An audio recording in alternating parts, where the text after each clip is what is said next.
sobre la madurez, que es un proceso siempre inacabado, que no podemos pensar en nadie que haya llegado a esa meta.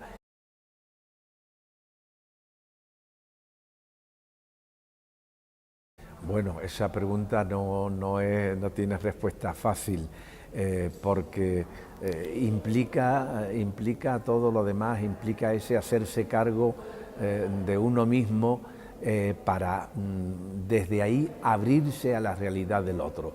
Todo lo que sea abrirse a la realidad de los otros, abrirse a la diferencia, con una actitud eso de escucha, de respeto a la diferencia, y entonces en la medida en que la diferencia se me vaya manifestando y yo la vaya acogiendo, pues iré logrando esa superación del narcisismo.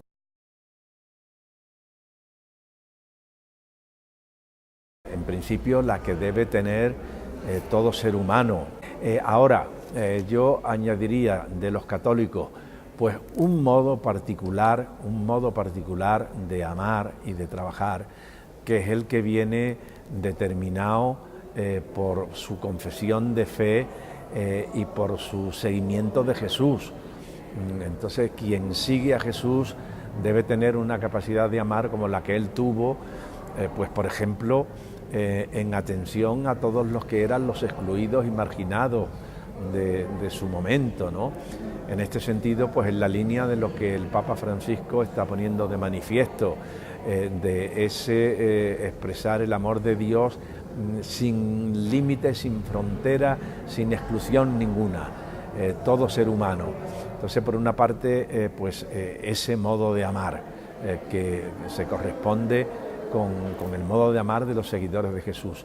Y en cuanto a proyecto, pues el proyecto del reino de Dios y su justicia, es decir, un modo de proyecto que busca, porque está convencido de que hay un solo Padre para todos los seres humanos, que todos somos una única familia y por tanto trabajar en un proyecto de fraternidad universal, de que todos los seres humanos tengan la dignidad que les corresponden como hijos de Dios. Esa sería la característica del proyecto de un católico como seguidor de Jesús.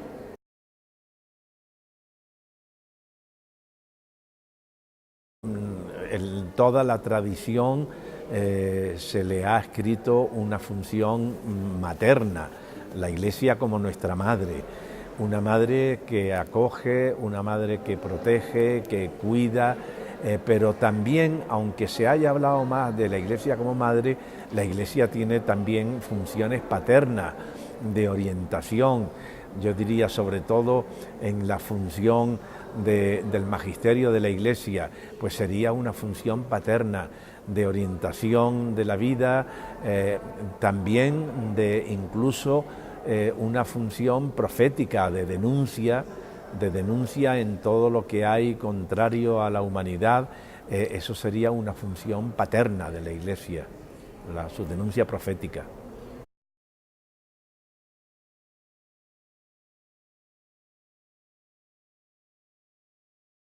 Pues mira, yo diría que la cuestión fundamental estaría en la superación del narcisismo. El narcisismo que supone, que pretende que todos los demás se tengan que conformar a mi idea de persona, a mi idea de cómo hay que comportarse, a mi idea de qué es lo que los demás tienen que desear, qué es lo que los demás tienen que querer. En la medida en que hay una superación del narcisismo, yo me abriré a la diferencia del otro, que puede pensar, sentir, juzgar, vivir con otros parámetros diferentes a los que yo tengo. Entonces yo diría, superación del narcisismo sería la cuestión fundamental. La que yo situaría en el fondo de este problema. Y a esa superación del narcisismo estamos llamados todos humanamente y cristianamente.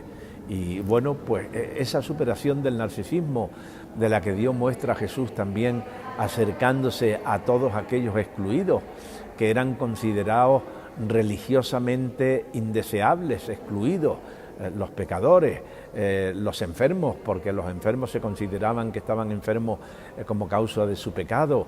Bueno, Jesús tuvo una actitud de acogida y de aceptación y de cercanía con todos los diferentes.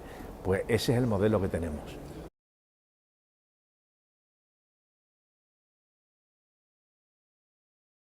Ser libres y diferentes significa haber hecho un camino que, como yo decía en las charlas, supone metafóricamente haber dejado la casa del padre y de la madre para ir a un lugar desconocido.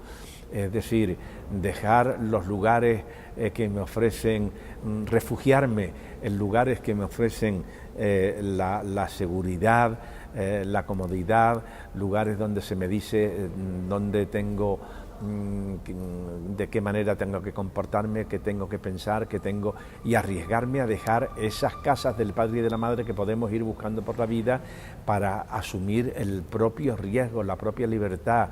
Escribir, nuestra vida es como una página en blanco, la tenemos que ir escribiendo cada uno desde la propia subjetividad en el discernimiento, y si se es creyente, pues delante de Dios.